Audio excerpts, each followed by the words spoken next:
know it's been a while since you've seen our faces. I've heard all about it. But thank you for joining us again. This is another fun-filled, information-filled installment of the Understanding Room. As always, I'm Mike, and on the other side we have my buddy Odie. Odie, say what's up to the people from the RGB.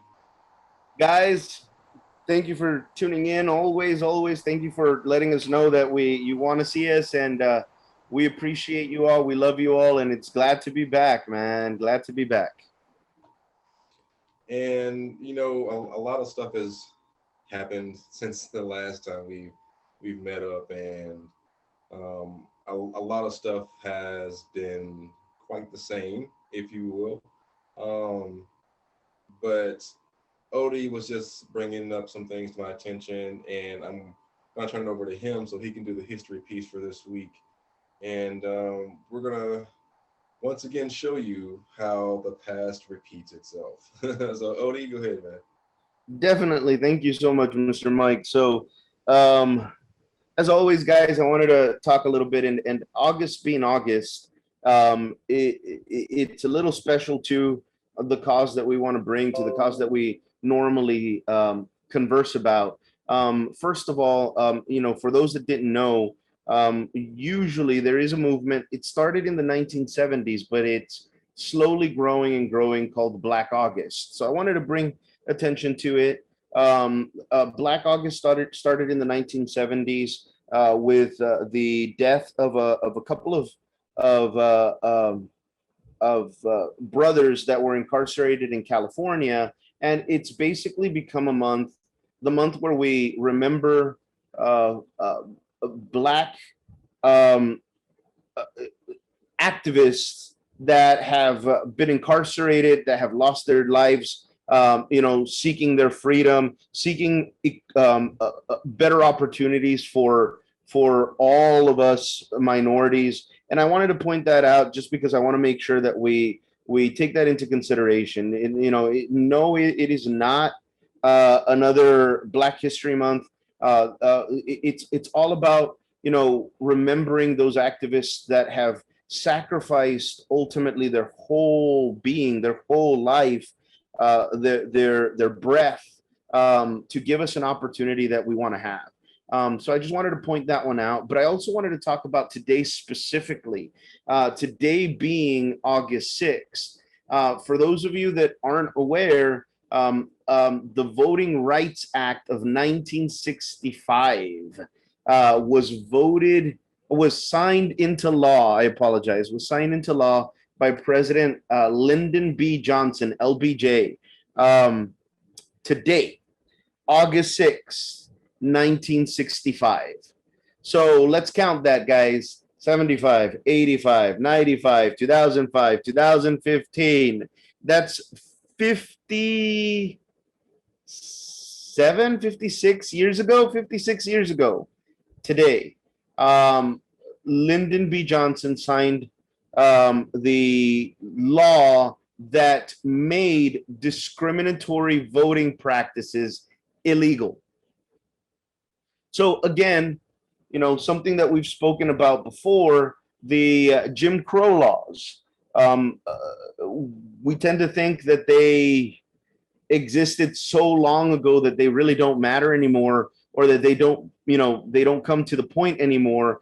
But just to bring it up, just to point out how long ago it was, it's still just 56 years ago, guys. We still have people that are alive today that had to live through that segregation. We still have people that were alive today that had to go through the Jim Crow laws. Not too long ago, a couple of weeks ago, I was seeing the person that Republicans love to hate almost as much as Biden. What's her name? Cortez. Cortez was interviewing a lawmaker from here, from Texas, that fled to Washington because Steels on Wheels wants them to sign these voter suppression acts into law in Texas. They fled to Washington, and she was being interviewed because she was alive. She was there when the Jim Crow laws existed. She was there when our votes, when black votes did not matter. And we can't forget that. We can't forget that, in 1964, August 28th of the year before, 1964, we had the March on Washington, guys. The famous speech by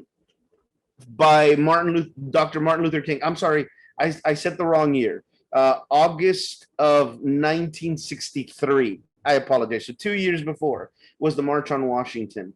Um, that that was the day. August 28th, 1963 was the day that we heard for the first time the "I Had a Dream" speech. The "I Had a Dream" speech,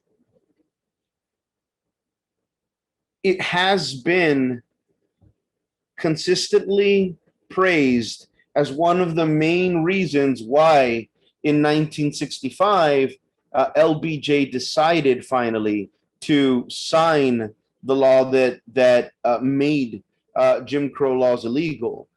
So we've got to make sure that we remember that, and we've got to make sure that we don't allow history to repeat itself. Mike? And again, the reason that people are wanting you to forget these things that are happening today is because they expect people to not know the history. If you don't know history, you don't know, how these things came into place, and how they came into place is by the exact same things that Odie was talking about. These laws, these acts that were made into laws that were, continued over and over and over and over for decades and decades and decades until 56 years ago. And for 56 years, these people have been trying to find a way to bring it back slowly but surely. Like I said, they always have, these clauses and all this other stuff that basically is like a pretty little bow tie on it to keep them quiet for a little while. But after a while, people really want to start seeing results. You know, we've been promised, the land of opportunity, the land of freedom, all this other stuff. But when you get right down to it, everybody isn't treated the same. Everybody doesn't have the same freedoms. Everybody doesn't have the same opportunity. Everybody has the same equality or equity. So, as Odie said, like our lawmakers had to go leave the state and go get federal assistance from Congress. They had to go into Congress to say, hey, this is what's going on in my state. I'm trying to protect the constituents that voted me in to say that I'm going to stand up and stop all these monstrosities from happening. And this is what I'm here doing. Now, if you flip the coin to the other side, like Odie always says, where there's people trying to do good, there's always haters. So here we are on the flip side of the coin with the haters that are saying, oh, they're slowing down the process. They're slowing down the progress to make voter suppression not a thing. They're making it harder for people that they're saying have a hard time voting to have a hard time voting by leaving and not having the debate with us. They have been trying to have the debate. They had been trying to have the debate. And you guys kept telling them, nope, we're going to do it this way. And you started creating these acts that you're trying to get signed into law now, calling for special sessions to enact them now. So bravo to them for standing up for the people that they swore when they swore in and said, hey, this is what we're going to stand up for. We're going to stand up for your constitutional rights. And this is what they're doing. So with all of that, man, you got to understand that this is systematic. This isn't a fluke accident, or this is one person saying, oh, I really do believe this. No, this is a systematic way for them to remain in power, and to remain in power to to stay on top of all the money and the finances and keep all the corporations running. So, I mean, Odie, with 2022 coming up, the midterm elections coming up, do you think that we, since we made a stand in November, do you think the people have it in them now, with all the misinformation, with all the people trying to undermine and create doubt within our democratic elections? Do you think that is going to harm those who are quote unquote liberal, or hurt those who are quote unquote conservative? At the end of the day, it's gonna end up hurting both. And the reason is that now this is the hardest part of everything that's going on, that now regardless of who wins, the other party is always going to cry foul. And with that, I'm sorry to interrupt, but do you think that this is just the beginning of how elections are going to be now? It's going to be the, oh, it's not fair, let's throw a temper tantrum and try to do things our way? Or do you think that Congress will somehow, or the Senate will somehow come together and say, you know what, there needs to be a set of laws that everyone must abide by, that everyone, I'm sorry, they already have those. It's called the Constitution.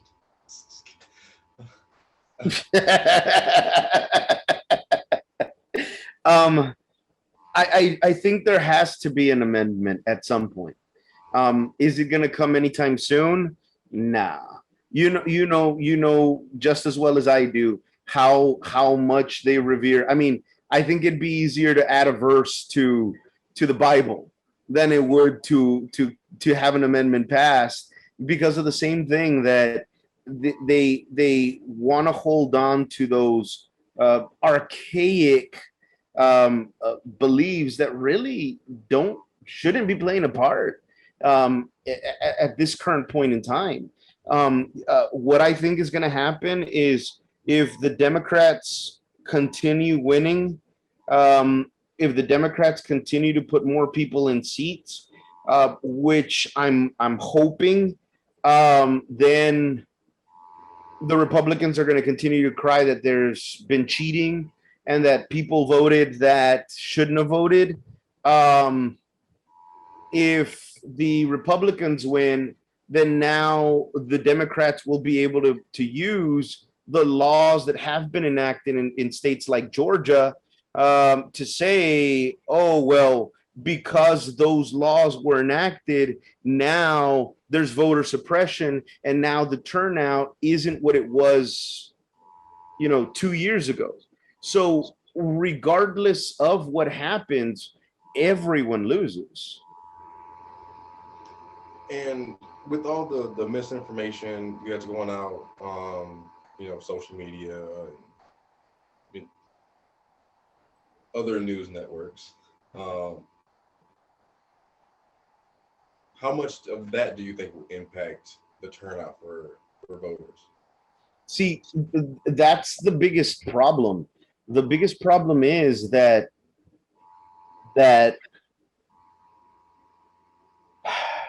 I think you guys have heard me say this before. My philosophy, Mike. You've known me for a while now. I always say, if you don't like that, if people read more, all the problems that we have in the world would be fixed. And most people don't read. Most people get their information from Facebook, from Fox News, FAUX, not FOX. Faux news. We get that information from there. So is it gonna be impacted? Yes. However, I don't think it's gonna be impacted in the way that you think. Most people think that because of all the fake news, not to quote Cheeto Man, but because of all of that, people think that maybe there won't be any more turnout. I actually think that even more people are going to turn out this time. And the reason is that the ones that support our previous commander in chief, um, that wants to put him back, on the seat, or that supports the clowns that are following in his footsteps, are going to come out. They're going to push through. And so anyone that wants to prevent them from completely taking over, from making it even harder for President Biden to do what he needs to do to fix the country, need to come out in droves as well. And I'm hoping we do. I mean, this is an argument that I keep getting, like, those that are watching us that don't know who I am. The first 2 years of Trump's presidency, I stayed quiet. I made a few comments on social media about his comments that I don't think any president should have made, or would be presidential for making, like calling certain countries, s whole countries. No president should ever do that. So, of course, I condoned those, but I didn't condone his actions as president until the third year, because it takes about 2 years to start seeing the impact of the new president in the new regime. I've got people that keep throwing messages at me saying, "Well, why aren't you blaming Biden for what he's doing? He's a hypocrite. Why aren't you blaming Biden for not doing more?" He took over a, a I don't like to cuss, but in this one I have to. He took over a shit show from the previous administration.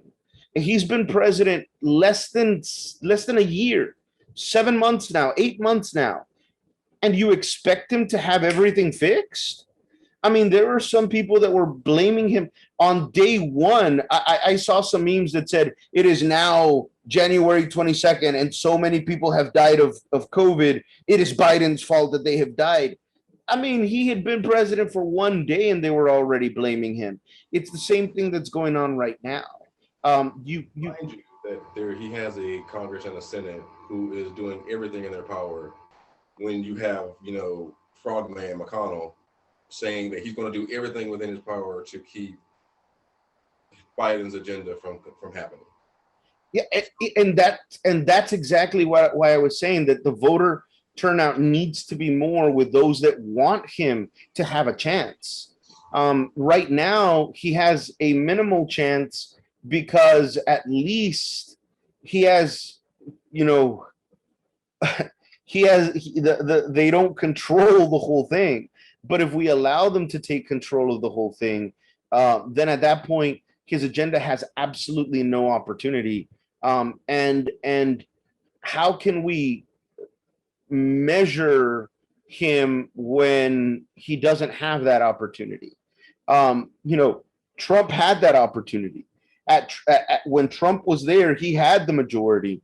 He had the opportunity, and look at what he did. Look at where we're at.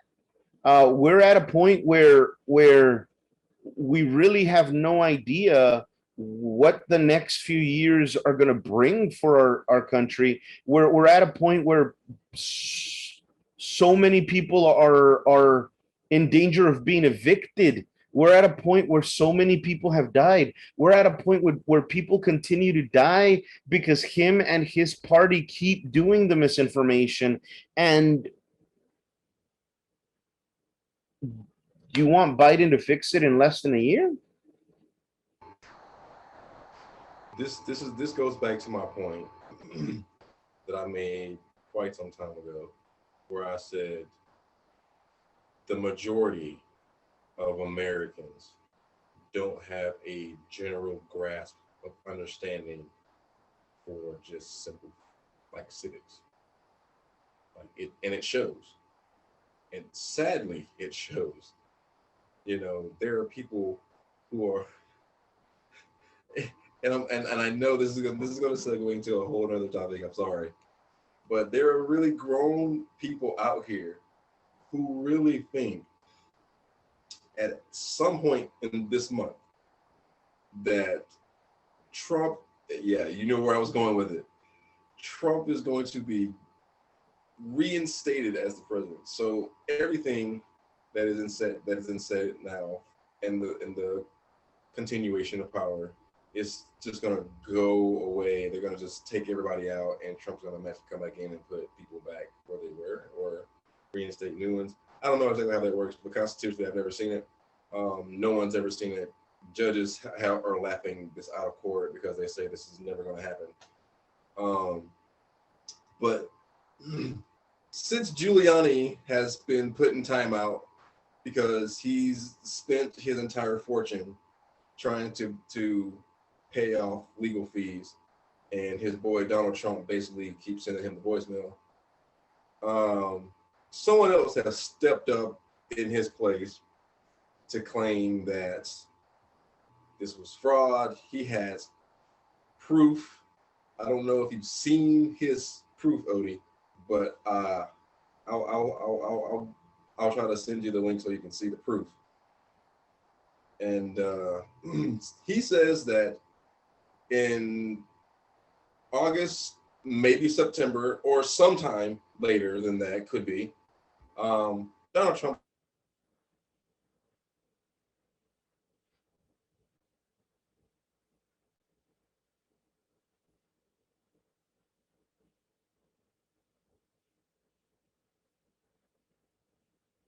do you think that Mike Lindell is purposely trying to undermine democracy? 100%. 100%. I mean, from the point, and it's not just him. He's a puppy, just like um uh what's he called? What's his name? Oily face. Can't remember his name. Giuliani. You know, I'm sorry, guys. You all know how bad I am with names. I got to remember them by their nicknames. He's a puppet, just like Giuliani. Yeah, Um, because Trump has as much money as Trump has raised, he's not trying to help Giuliani pay his legal fees from helping him for standing out for him, saying this was fraud. This man needs to be real, like for him. And this is the man that's stuck his neck out. He can't practice law because of the things that he said for this man, and he's not even answering his phone calls. Yep, but that's Trump's MO. Trump himself has been trying to undermine democracy. Everything he did the last year, 2 years of his presidency, was to keep in power. That's why he's so fond, and that's why he admires communists so much, because they kept power when they shouldn't have. And that's exactly what he's trying to do right now. You're gonna laugh at this one because I've been telling my wife, because we listened to that ridiculousness that he's gonna become a president again some magical way this month. So I've been saying that what he's gonna do, that what he has to do to become president, is lick the back of Frogman, and Frogman will grant his wish and make him president again. That's the only way he's gonna be. That's the kind of ridiculousness that this is. This isn't a fairy tale. It doesn't end up with Trump waving a magic wand and going back to the presidency, to being a president. Um, and everything that's been said. I mean, we're here almost a year later. They want to blame Biden for absolutely everything, but they still don't want to even admit he won. I mean, if there's proof, and I've said this a million times before, if there was any proof, Cheeto would have released it already. Cruz would have released it already. Wheels would have released it already. Any of them would have released it if there was proof. Oh, they're afraid for their life. Really? Really? Because I mean, I don't know about you, Mike, but the way I know about it is if in the streets you're claiming you big, then you gotta walk the walk. You can't just talk the talk. And if they really were afraid for their life, they wouldn't be talking that talk if they were afraid. I'm just saying how these guys were saying that they're afraid for their lives for this, but they're saying that January 6th was just a regular tourist week. Here's my next question. Um, Whatever happened to the Arizona audit? Oh, wait, I didn't hear that. Whatever happened to the what? Arizona audit. It just disappeared.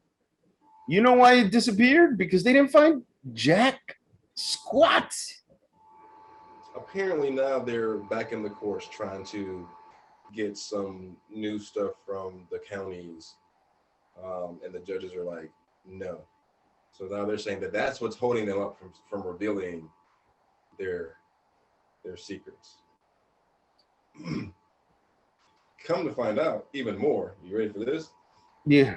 On top of grifting money, they have been getting donations to continue this sham audit from dark companies to continue to have this continue and go on for absolutely no reason. So Look, they're getting donations to keep this going. God, man, I honestly feel bad for their supporters. Like the last time we had one of these conversations, we talked about Trump saying he was going to sue Facebook, um, and how right after his press conference he opened up those donations. Here we are, month and a half later. Where the hell is that lawsuit? These people are donating money. Like, I don't know if you heard, this one I kind of felt bad for, but at the same time I kind of didn't.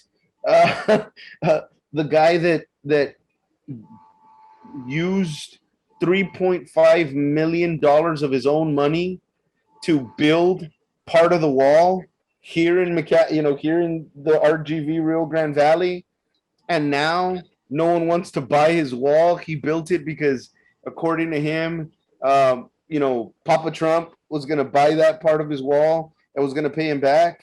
And now no one wants to pay him for that money. That wall is sitting there. It's not going to go anywhere because it's a damn wall. And he lost all his money. Like, what is it going to take for these people to see the the the swindler for what he is? Well, it should have started with this one question. If this man legitimately is wholeheartedly you know what, I did not lose the election. Why did you leave? Why did you leave? If you were so legitly the president, you will not have left. You walked out on your own power. Left a day early, mind you, but you left. So ergo, even if you had quote unquote won, you gave up power by leaving it. So either way, you bunch of morons. I don't understand. Like, he has been conning you since November, and you are still, and he was supposed to have his magical inauguration back in what, March or April or something like that, right? And then the cyber ninjas were supposed to take the summer and find all of this fraud and all this other stuff. Mike Lindell was supposed to find all of this fraud. This dude spent millions of dollars on essentially BS. It's it's astonishing how many times they fall for it. Like, I mean, I'm not gonna lie. That you know, we've spoken about before how I train for a bank and I train for customer service. One of the things I always tell my employees is soft skills are crucial. Without soft skills, you really can't survive in the world.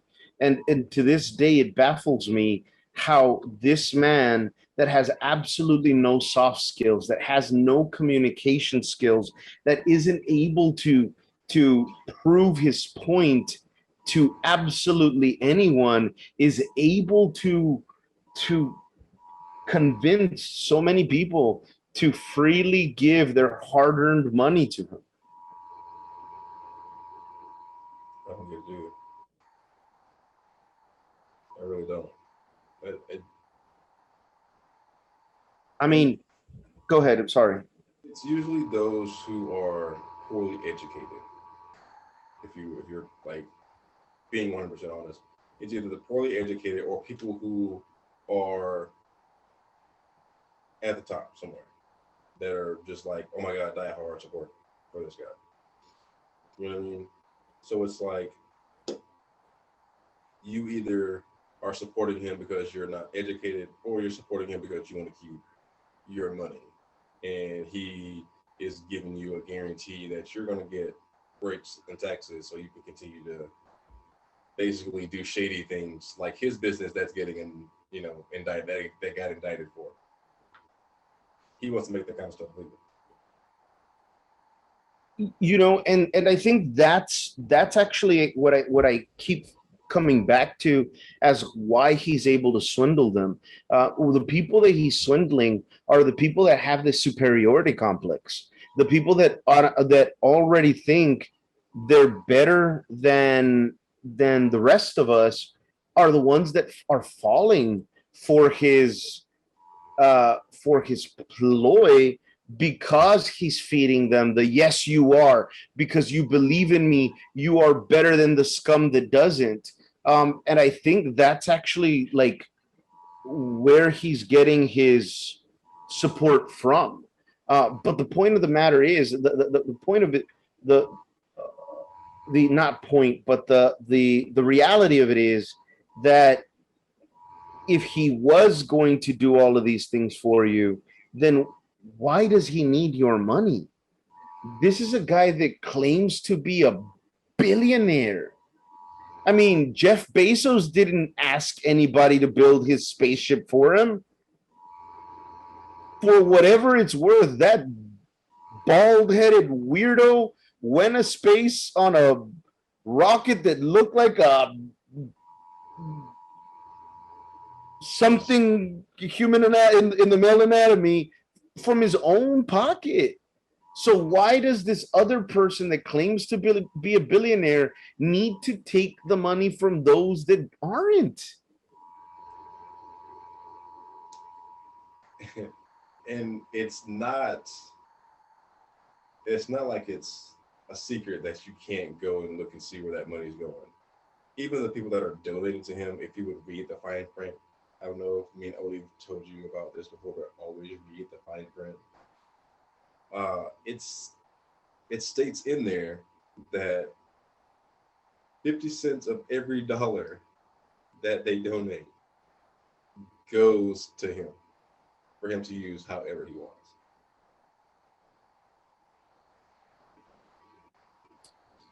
By the way, I want to point out something. In the United States, this isn't a nonprofit either. But if he's putting it as a nonprofit, 1% is all that has to go to what you're donating. So if he's taking 50 cents of every dollar, all the people that work for him that are managing this fund for him also have to get paid. That's where the other 49% are going. And 1 cent out of every one of your dollars is what's going to your cause. To save America. Good job, guys. You're saving America by lining this man's pockets. Which, by the way, as I've stated several times before, he did during his entire presidency. Yes, he gave away his, well, for the first 3 years or so. They say there's proof now that the last 6 months to a year he did not donate his salary. I mean, who's surprised? Um, but when you make almost 300 times your salary by having Secret Service and foreign dignitaries that come into the town, stay at your restaurants and your resorts, and that money goes straight to you. It's kind of easy to give up $400,000. Just saying. You know, That would be like me finding $100 and giving 10 to Mike. If I found $100, I'll give 10 to Mike. I don't care. I'm still keeping 90. and that's the thing. That's this, like Odie said, this is his MO. He only cares about money and being able to stay in power to tell people what to do and to be able to hire and fire people, to have that control over people is what he loves. And when it doesn't get that, it doesn't go his way. It's somebody cheated me out of it because I'm the best at everything. But you're on how many wives and how many failed businesses later? You're the best. He's so much winning, so much winning. What was that phrase? We were gonna get sick of winning. Yeah, We got sick, but it wasn't of winning. he's been doing so much winning since November, huh? Oh man, and I don't know if you heard. I don't know if you read. I just saw it this morning. I think we're gonna go into like a little bit of another direction, but it still has to play with him and with his party and with his people. But a lawmaker from here from Texas, I don't know exactly what he was or what his position was, tweeted about 2 weeks ago that he wasn't going to get vaccinated, that he wasn't going to, that this and that, what proof is it that the vaccination helps, et cetera, et cetera, et cetera.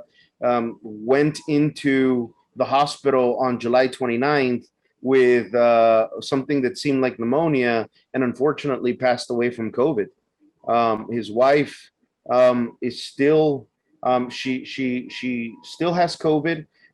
Fortunately for her, she didn't have a lot of symptoms, but guys, this isn't over. And like, this is something that we need to become a little bit more informed of. Like I understand. And look, you all make your own decisions. I'm not telling anybody that they should get vaccinated. But we also want to make sure that you, like I especially want to make sure that you are basing your decision on facts and not things that you aren't aware of. Like for example, the main reason I hear a lot is this is not FDA approved, but there are a ton of things out there that have FDA approval that have ended up being taken out of the stores because they cost cancer, because they cost heck. I in the 2000s, in 2005, I spent 6 months in the hospital because I was taking a supplement that was FDA approved and ended up destroying my kidneys. When I was in the hospital, the doctor told me my kidneys looked like someone that had been doing drugs for years, and I only took that supplement 2 months, and that was an FDA approved supplement. So the FDA approval, okay, I understand, but you can't like.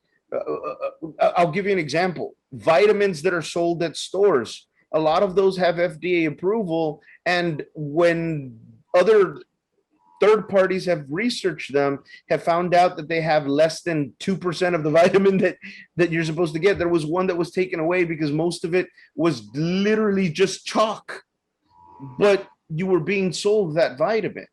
Now, another excuse that I get a lot is, well, HIV virus has been around for ages, since the 70s, and we still haven't found a vaccine for it, but I'm supposed to trust a vaccine that came in less than a year. Well, first of all, the same people that are telling me that are the ones that are saying that we should be thankful to Cheeto for the vaccine. So you're contradicting yourself because you're telling me I should thank Cheeto for a vaccine that you don't trust. Just throwing that out there. Hypocrisy.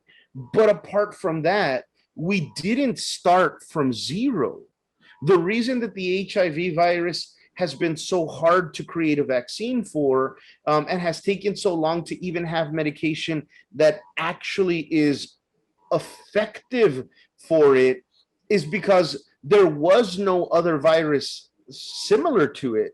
And the HIV virus's mutation rate is so fast. With COVID, it is a coronavirus.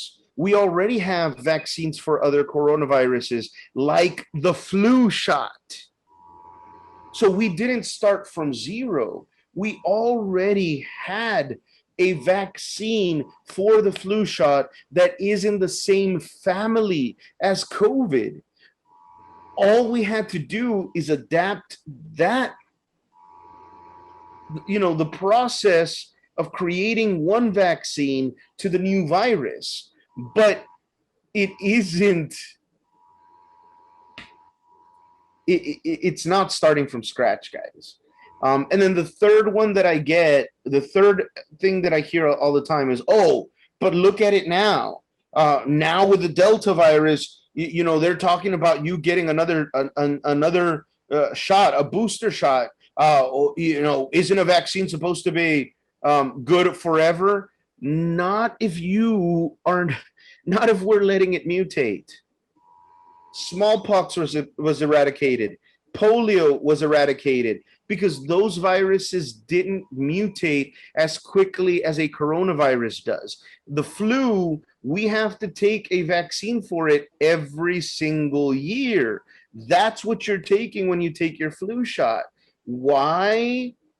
Because it mutates so fast.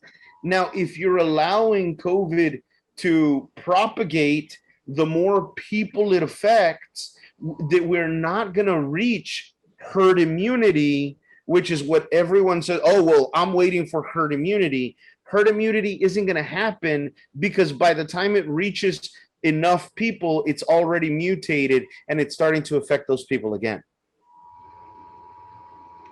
So I've heard this one as well. And I know we've talked about ridiculousness already in this show. But a lot of people are rejecting the vaccine because they are afraid that the government is going to put microchips in them and have them followed and stalk their every move and be able to listen to them and their thoughts and hear their conversations and know everything about them.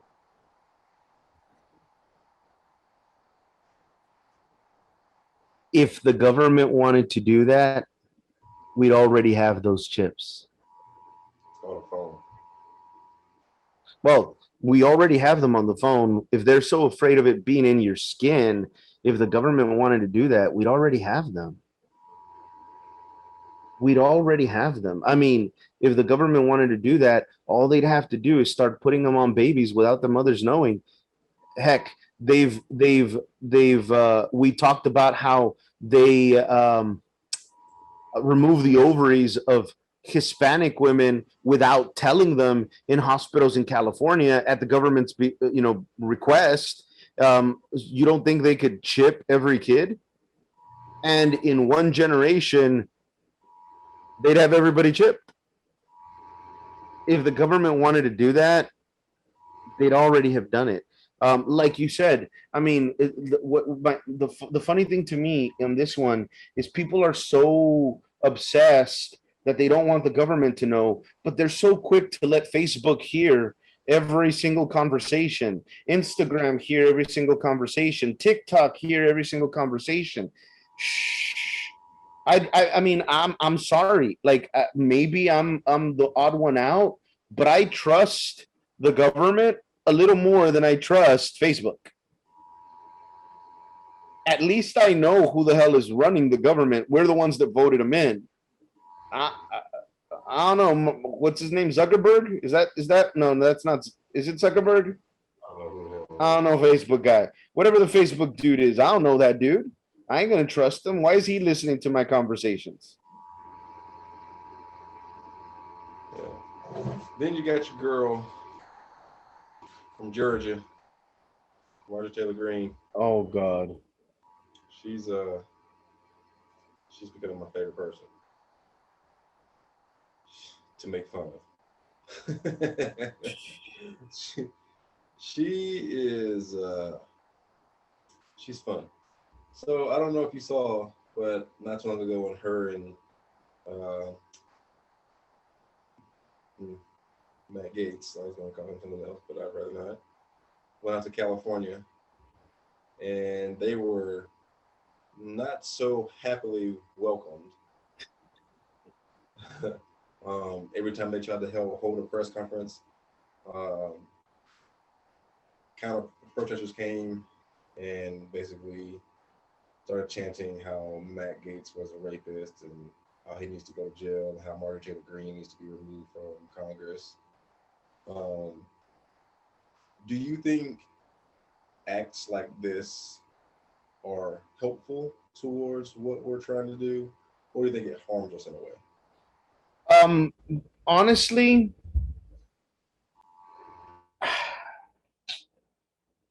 look, if what's that phrase? I'm sure you've heard it. The if you can't beat them, join them. Um, you know, we've said it before how I'm the Martin Luther King of our dynamic duo, and you're the Malcolm X of the dynamic duo. And I'm not calling for any violence against them, but Matt Gates and Marjorie Taylor Greene, one thing that they love to do is run their mouth. They like to talk a lot of nonsense. So hey, if to teach them how to be civil, we got to talk a lot of nonsense to them. Then that makes it fun. It makes it a two-way conversation. It's like, for example, I was telling you about this guy earlier. I'm not going to say his name, but there's this guy on that posts some stuff on Facebook that sometimes um, I want to reply to. And at first, you know me, I wanted to have a civil conversation with this guy.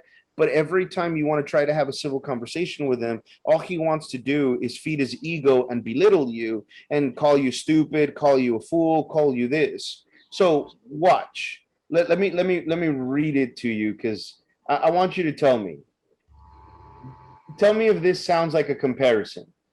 If someone says, um, doo-doo-doo-doo, um, mm, mm, mm, mm,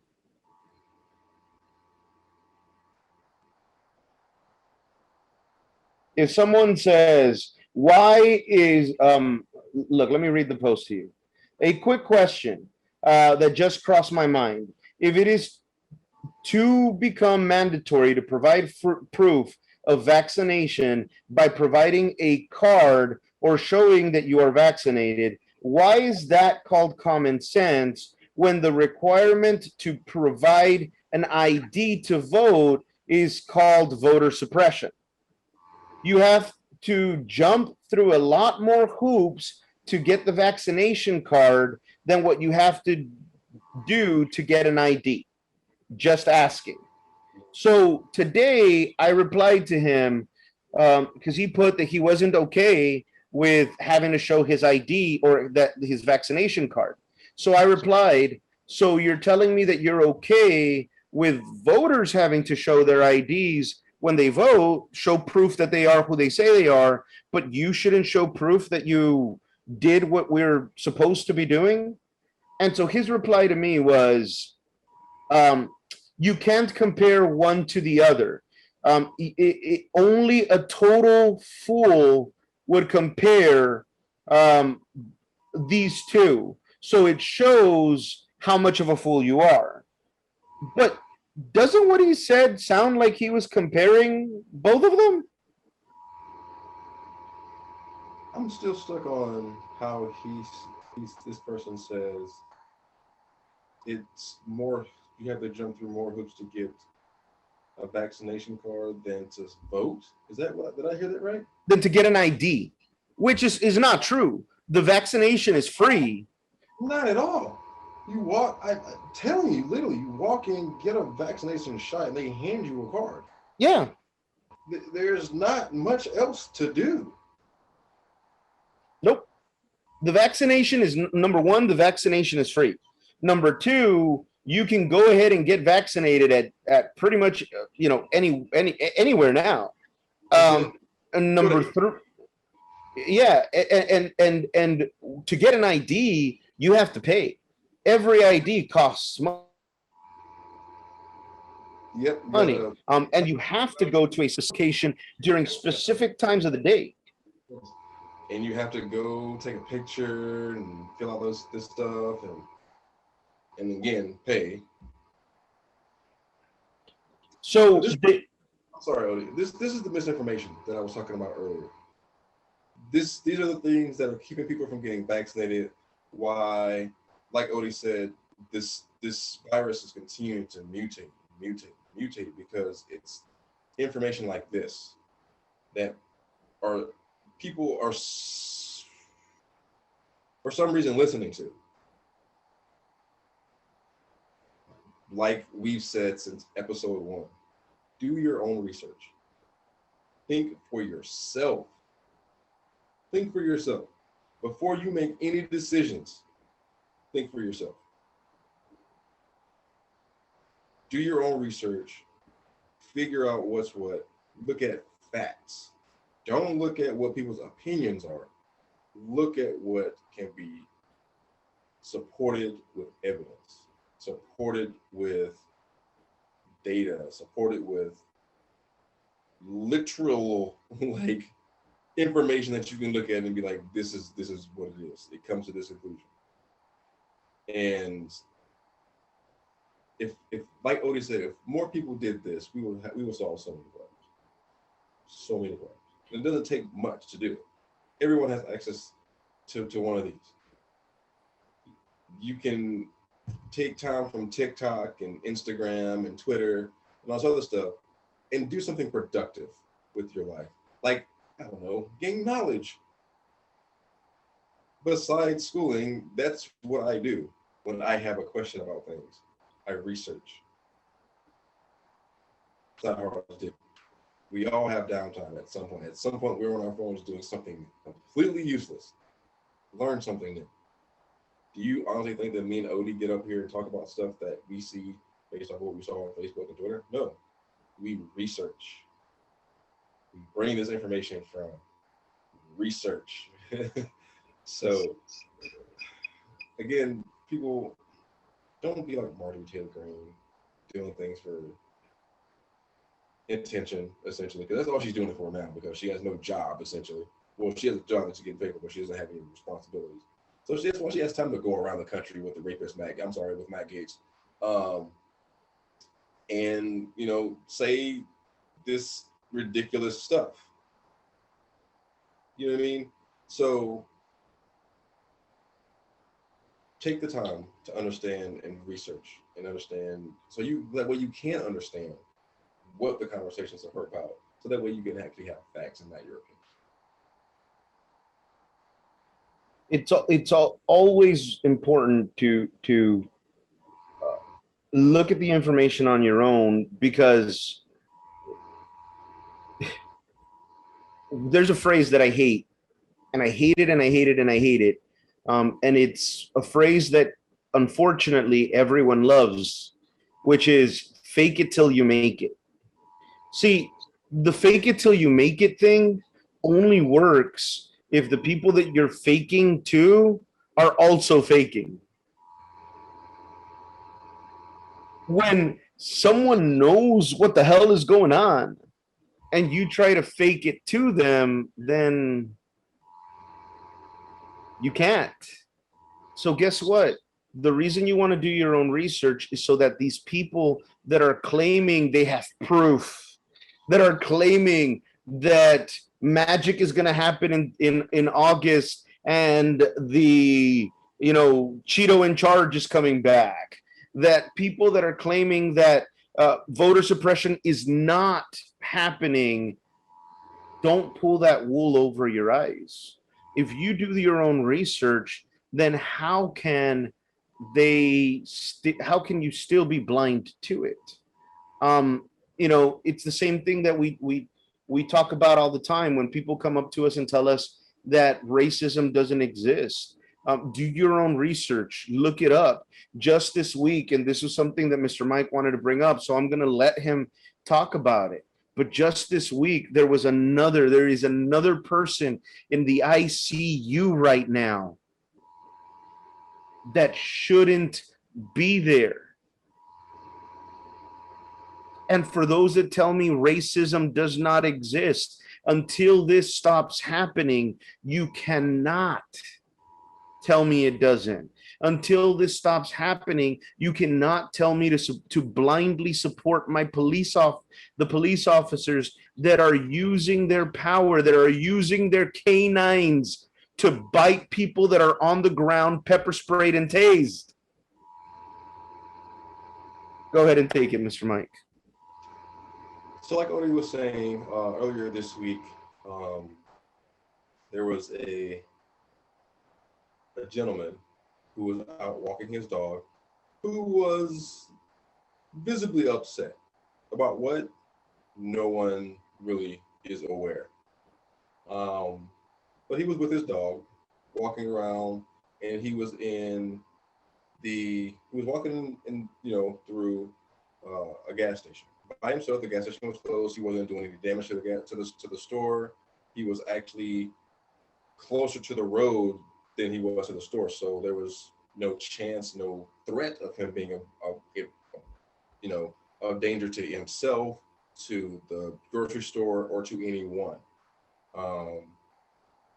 But nearby there was a call for service for a domestic dispute.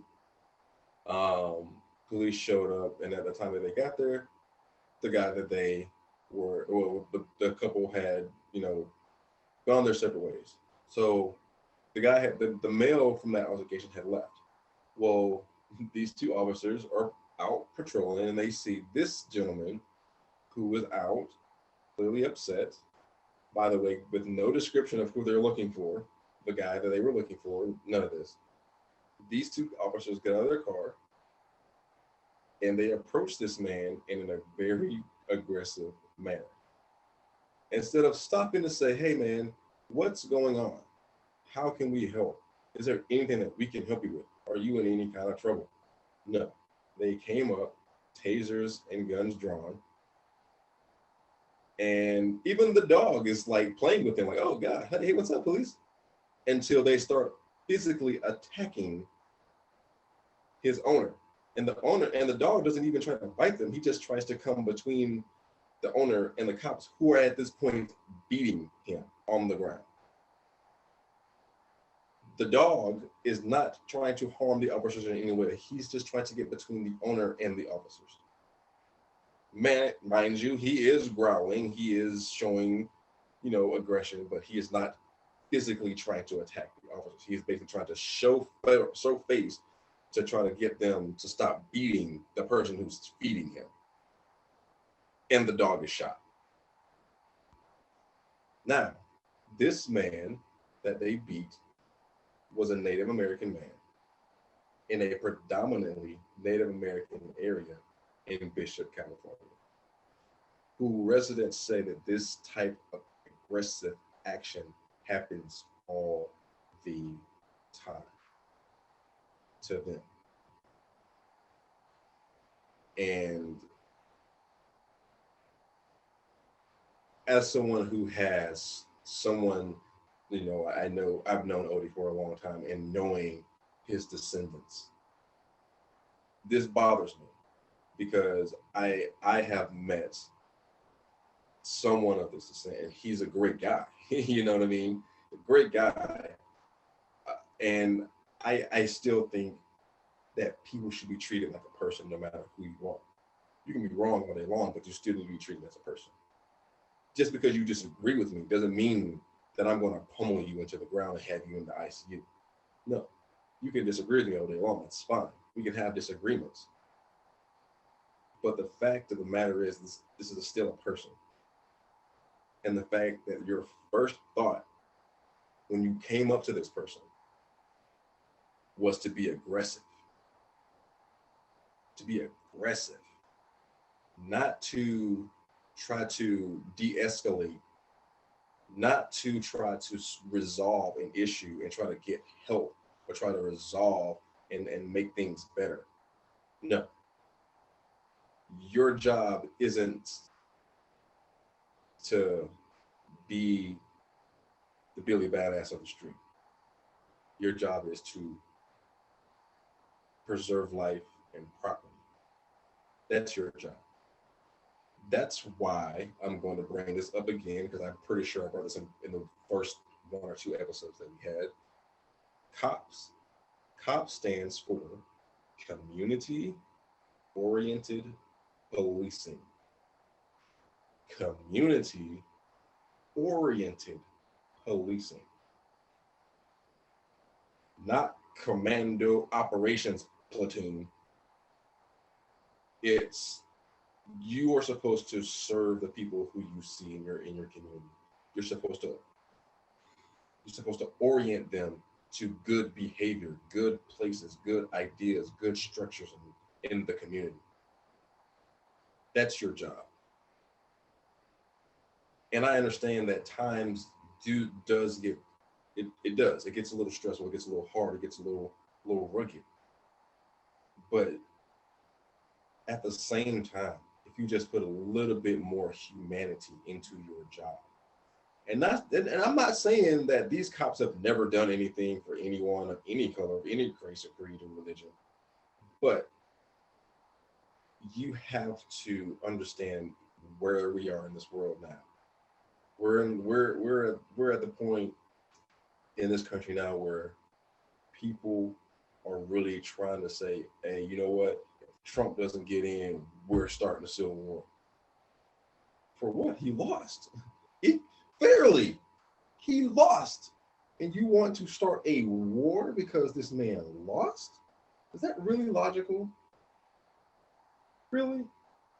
Maybe he should do better policies the next time he runs for office. Try that. But that's just me. Odie, I'm sure you have some comments about this very, very sad and tragic story. I will continue to follow up on. I know you've been following up on it. I'll try to keep up with it.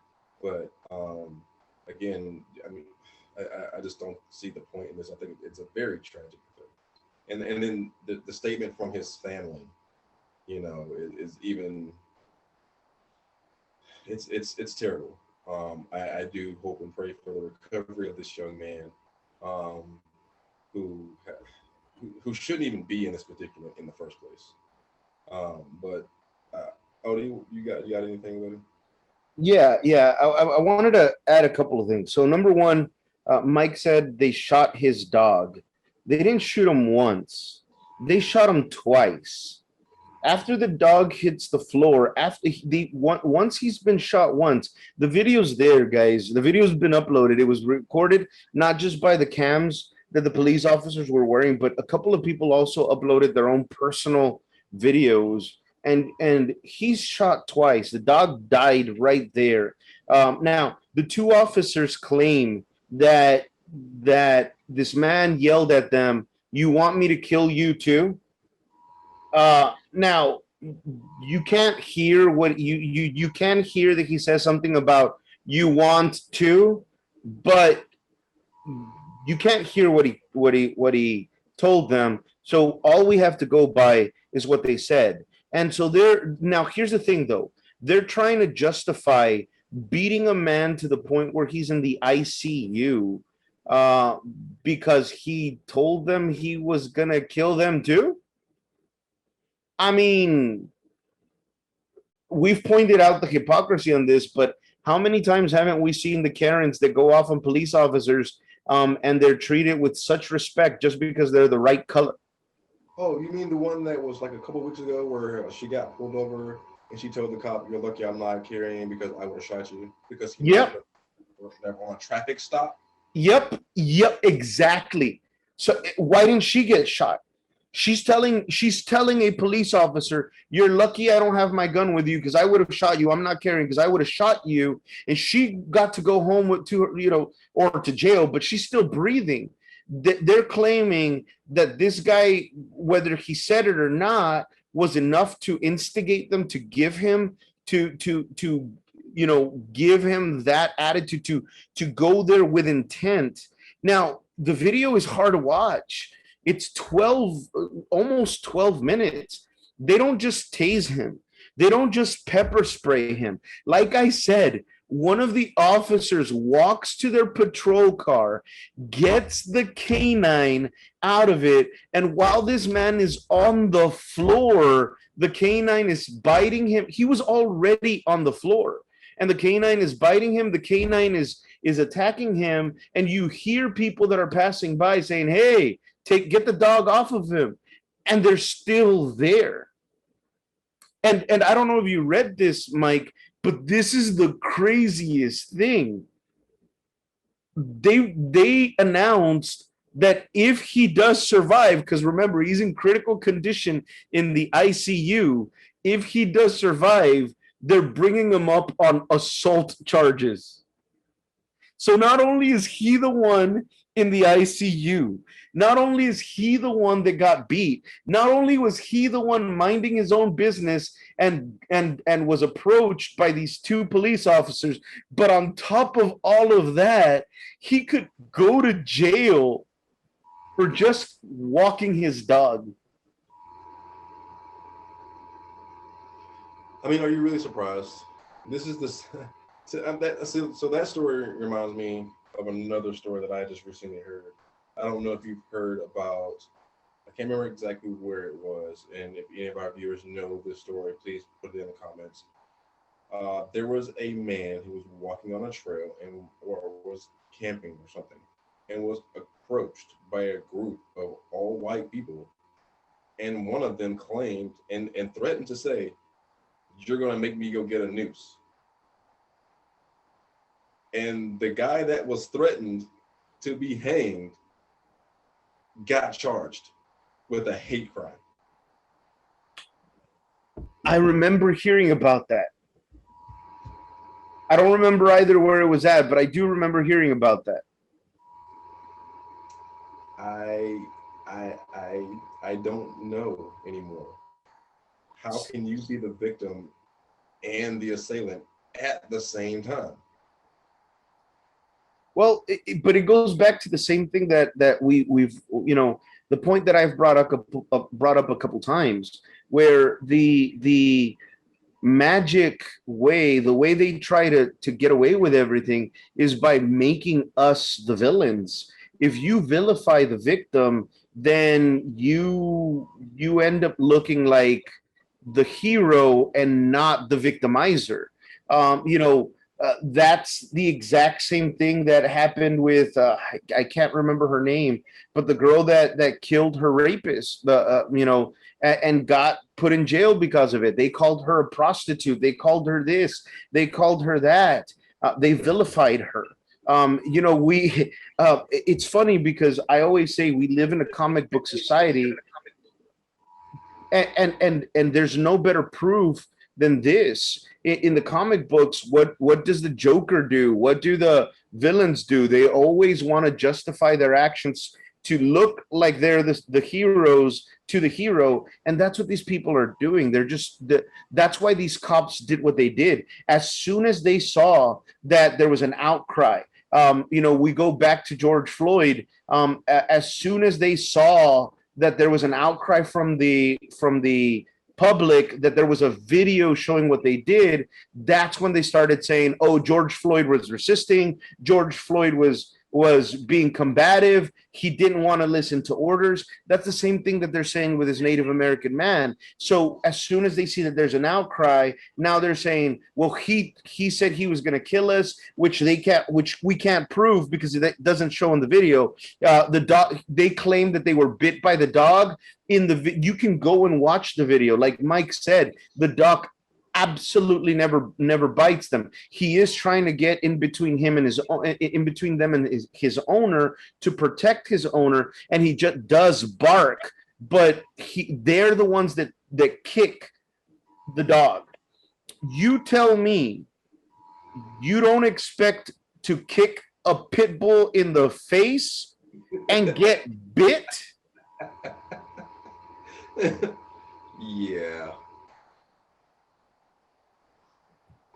So by saying they're going to press charges on him, what they're attempting to do is once again vilify him, make him look like he was the enemy from the gate.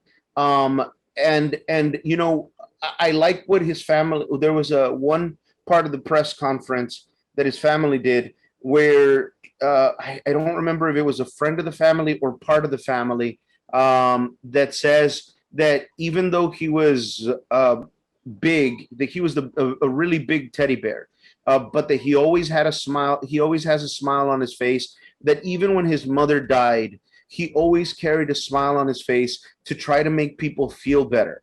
When someone describes him in that manner, and then you turn around and you have a police officer that never knew him, that only knows him because they were the ones that attacked him, saying that he was the villain, it really is difficult to paint the portrait of the villain that you want to paint.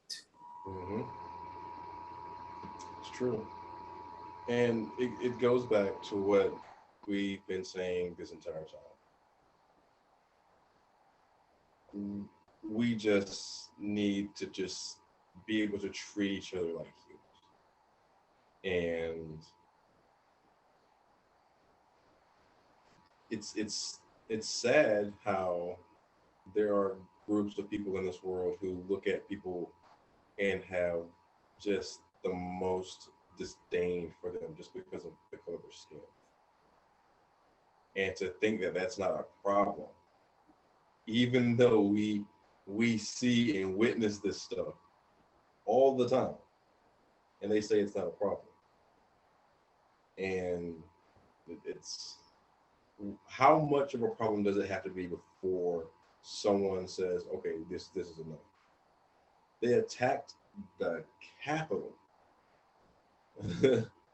They threatened to hang the vice president, the Speaker of the House, members of Congress, senators. And now that most of the ones that were the front runners of all of this are locked up, now they're complaining about inhumane conditions. You mean the same conditions that minorities that have been getting locked up for absolutely no reason and over sentence and stuff like that have been complaining about for years. Now all of a sudden it's something that you want to talk about, something you want to hear about, something you want to do something about, something that needs to be done immediately.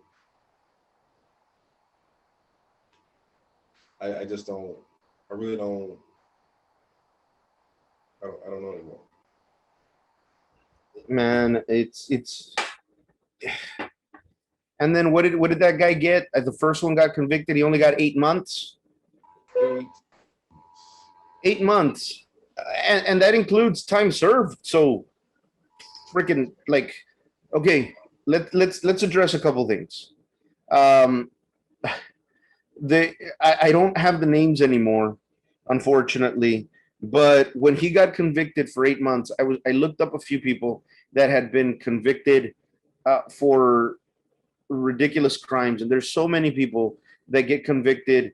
There was one, I can't remember his name, but he was given life in prison for having a a not there you go. He was convicted of life in prison, not for buying drugs, but for conspiracy to buy them. So this dude didn't even buy them. He just told some guy that happened to be an undercover cop, "Hey, I'm thinking about buying 30 kilos of, cocaine to sell them." And he was convicted of to life in prison. And then there's this other guy that breaks into the Capitol, causes damage to the Capitol, is part of an insurrection that is trying to overthrow our government, and we give him 8 months. Like, what the hell? That, like, when I read that first story, it was like some kind of freaking Minority Report thing. Like, we're convicting this guy for thinking about doing a crime, and then this other idiot did the crime. We're just gonna let him go?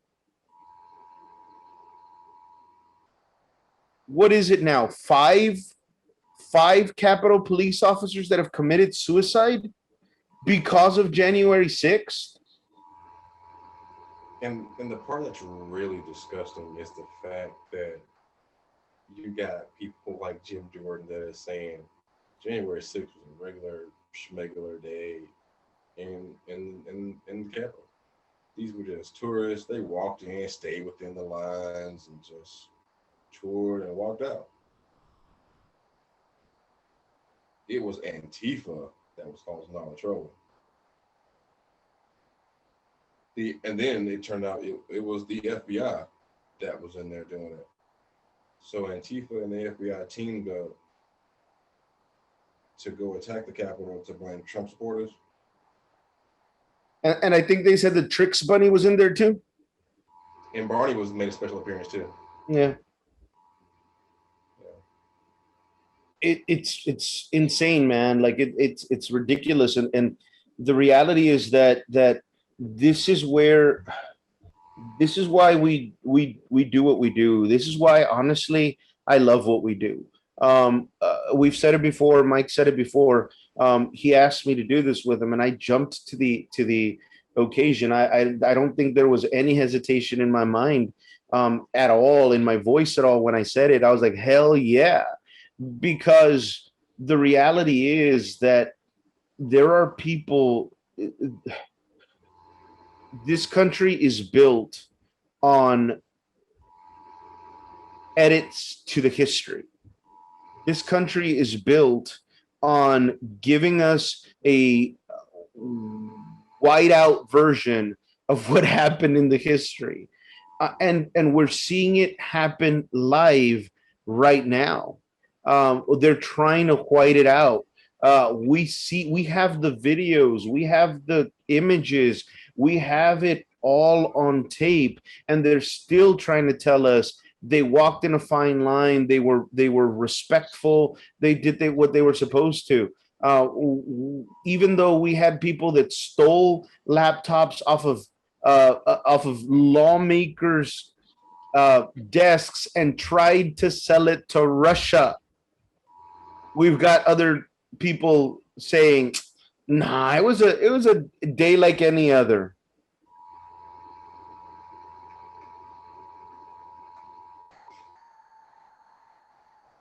So I'm guessing the gallows that was put up in the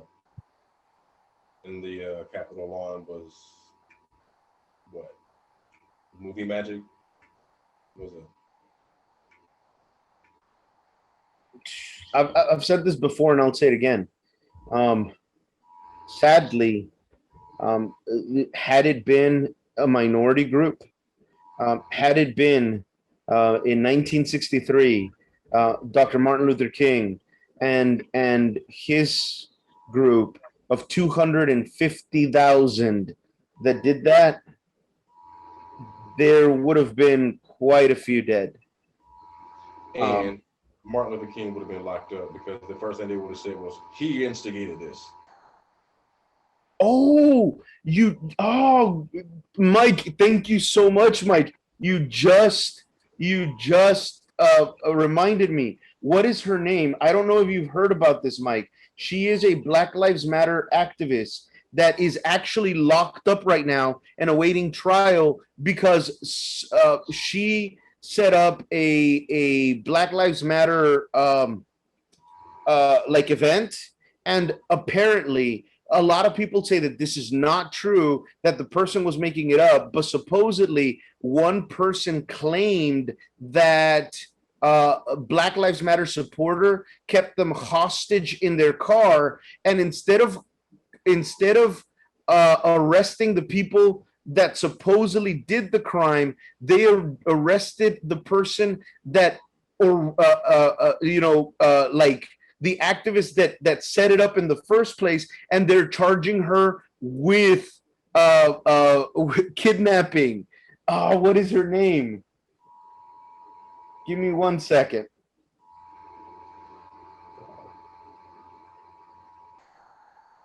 That's phenomenal. And this is what we're talking about, y'all. Like they the narrative is always skewed. It's always flipped around, and it's weird how Donald Trump stood up in front of a crowd of people and said, "We're gonna march down to the Capitol."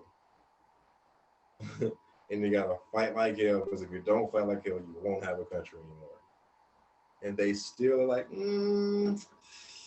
well, maybe. And while you're doing that, Odie, I just want to. I've been thinking of this little comical skit this past week, and it's, to me, it's quite funny because since the election, since the very first night of the election, and Giuliani came out and was like, "There's fraud." We were like, "How is there fraud? Everything's not tallied yet." What are you talking about? Trump's the winner. He won already. The tallies aren't all done yet. Where are you getting these numbers? And here we are, like you said earlier, almost a year later. And every day there's like, breaking news. Trump called the Secretary of State in Georgia and pressured them to change the election. We were like, yeah, we knew that already. Breaking news. We have proof that Rudy Giuliani called these different people in these different states to try to pressure them into overturning the election. We knew that already. Breaking news. We have this document from the DOJ saying that Trump called them to say that the election was corrupt, and I'll take care of everything else. We knew that already. Breaking news. I'm like, no, it's not breaking news. It's shit we knew like 6, 7, 8 months ago. Like, we knew it. We were like, bro, this is what it is. Like, what this you see this. We all see it. Like, what is happening? We know. We saw it. We were saying this. Me and Odie were saying this months ago. Months ago that this is what this man was doing. Hey, don't be surprised if, hey, you know this guy, it was right there in front of all of us. And all of a sudden now it's breaking news. Sorry. No, it's cool. It's cool.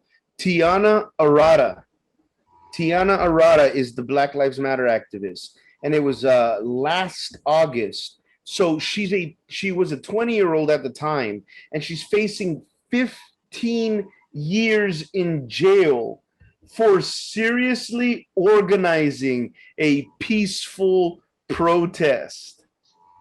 Like, those of you that are watching, I want you to see the hypocrisy, the inequality in this. Donald Trump, ex-Cheeto in charge, the guy that looks like a melted scented candle, arranged a gathering in the Capitol on January 6th that ended with the Capitol being breached and 5 people dead. Free as a bird. This girl, Arata, organizes a peaceful protest in which someone claims they kidnapped her. Not her. She didn't participate in it. She wasn't even near where the supposed kidnapping happened, but she gets arrested because the protests she organized became violent, and she's being charged with kidnapping because of an archaic law that frickin' Giuliani helped pass that would put her as the one who organized the protest as part of the conspiracy to kidnap. How the hell is that fair? But what about the First Amendment right to assembly and protest? Oh, okay. I forgot that don't apply to black folk. My bad. This is America. Because we should shut up and be okay with everything the way it is. Of course. I mean, gosh, we're not slaves anymore, so what are we complaining about, right? You literally read my mind. I was about to say we're not in chains anymore. You read my mind. Oh man. How sad is that? That's how they gauge equality. They gauge equality by the fact that I don't have to get that my family doesn't have to be killed and scalped and beheaded for a prize, for some prize money, and that Mike's ancestors don't have to get whipped and worked like beasts. That's how they gauge, that's how they gauge equality, that we don't have to go through what our ancestors went through anymore. But yet here's this girl that all she did was arrange, even if someone did commit a crime at an event that she arranged, why should she be the one that's in jail? Why should she be the one facing 15 years behind bars at the age of 20? When an idiot that broke into our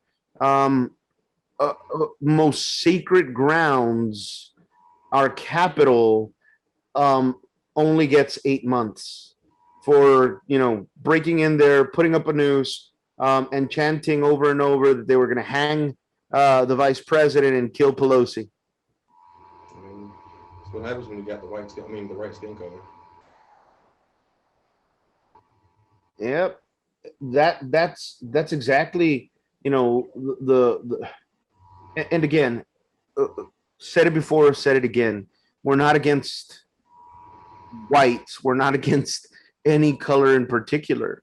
We're against this inequity, this inequality, this abuse of power that we've been subjected to.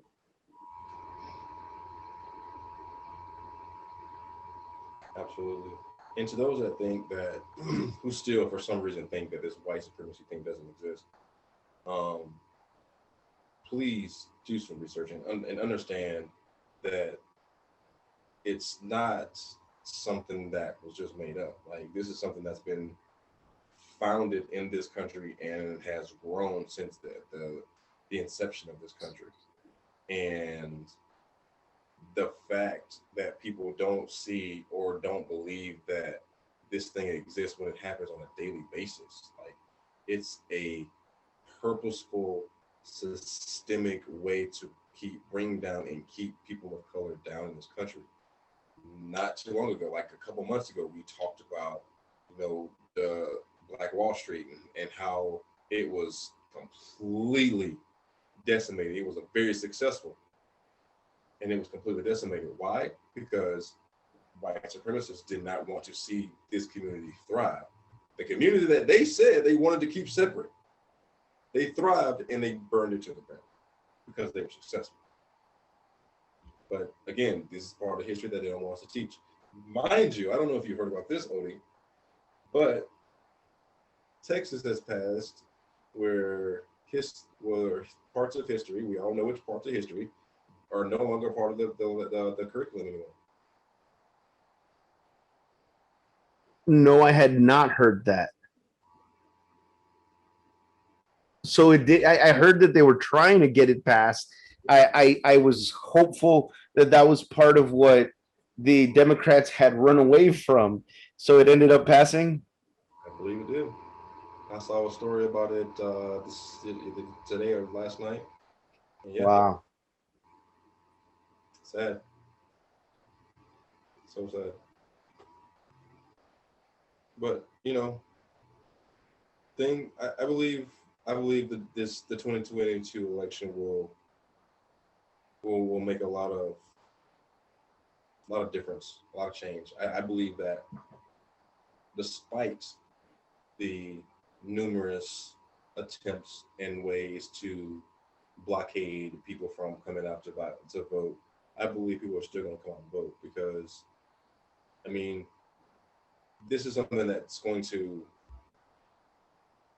be crucial to people, and people are going to do what they have to do to get it done, just, just like they did in the 2020 election. Um, and again, I am encouraging everyone to vote in your elections, in your local and state elections, because it's it's beyond crucial. Like Odie said earlier, the people that we are electing are the people that are going to represent us in our districts and states for very, very, very huge, like, policies and laws. When you have people like Marjorie Taylor Greene, who's in charge of the education committee, or not in charge, but a part of the education committee, but doesn't have a grand standing on how civics works in this country, should probably look to replace her with someone else. Um, Margaret Taylor Greene, by the way, the district that she's actually representing is not actually where she's from. She moved to that district um, when she found out that the person that was running for that district was basically didn't get nominated. So she moved from her district where she lost, by the way, to this district, which is a predominantly not rich, pretty poor area, and she's pretty loaded. So she went to this area and bought a house, brand new, nice little house, ran for Congress, and won. When I say this is what I'm talking about, when people take advantage, people with power, with money, want to stay and continue to collect and grift money, they will do anything to do it, including going to exploit people in poor communities to do so. She has businesses in 3 other counties that are not even in her district.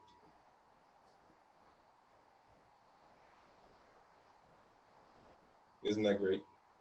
That, I mean, it again shows you the lengths that people will go to uh, stop, prevent progress. And I mean, you know what? One of the things that I'm really, really hopeful for, and I never thought I'd be saying this. I gotta apologize to them. Is I'm really hopeful for this generation, man, the millennials and Generation Z. Now that I'm getting at work, I've been getting a lot of 19, 18, 20-year-old kids that are in this Gen Z that can now vote, that are realizing, they grew up viewing Trump. And I think it's so amazing how all of these older people that are supposedly more wise, that have more wisdom and more experience, are the ones that are supporting him with his ignorance and his absurdities. And these youngsters, these puppies, as I like to call them, are the ones that can see through his facade, that can see through his ignorance. And hopefully, man, that's what I'm hoping for. I'm hoping for them to go out and vote in droves, to make sure that we cause the change that makes our country great to begin with, or that makes our country great at last. Absolutely. And the only way we're going to get this done, guys, is by getting out, using our voice to vote. Um, I mean, as we can see, Republicans are going to do whatever they have to do to continue to undermine, short us, keep bring up blockades. But we have to do our duties. We have to vote. We have to make sure that the people that are going to take care of progress and make things go forward in this country and stop worrying about the past and what happened. Um, we just need to figure it out. We really need to get to the bottom of what happened on January 6th and how we can prevent it from happening again. We need policies and laws passed to keep, you know, people with elected officials with power from trying to overthrow democracy and having consequences for those actions. These are all things that we need our elected officials to take care of. So again, stay in contact with your senator, stay in contact with your congressman, stay in contact with your local, elected officials, because uh, your voice is more powerful than you think it is. And once you get a collective group of people who are on the same page, they can't ignore you. So please continue to encourage those to go out and vote. Um, and we can't sit back and wait for change. We have to go out and inspire it ourselves. Odie, you got anything before we get out of here? Nah, man. Just wanna thank you all once again, um, for tuning in, for supporting us. Um, uh, we I personally can't say how much I love this enough. I love doing this. I love doing this for you all. I love doing this for me. I love doing it for anyone else that may be watching. And hopefully you keep tuning in. Hopefully we keep getting the opportunity and the strength, mentally and physically, to keep doing this for you all. Absolutely, and the hiatus that we've been in is kind of on me. As Odie's been staying on me, like, hey man, and I've just been going through all kinds of stuff, readjusting my life personally on a lot of things. But now that things are starting to get on track for me, we're back. We're about to start strong, and we're going to get better than ever. So again, thank you so much for joining us. We'll see you guys next time. And remember, as we always say, we don't want to stand in front of you. We don't want to stand behind you. We want to stand with you. So again, continue to be good to each other, make good choices, and protect yourselves from COVID, and protect not just yourself but others. Wear a mask, man. Like, it's not that difficult. Wherever you're gonna be, you're not gonna be there that long anyway. Just wear a mask for the safety and sake of yourself and those around you, and those around you who have people who are susceptible to the virus, who can't really fight it off. So let's think about them. Let's go back, take a step back about what we want for once. It's not about us. It's about continuing the future generation of this country. So make good choices, and let's try to stop the spread of COVID by being responsible. So until next time, guys. Thank you so much for joining us, and we'll see you next time.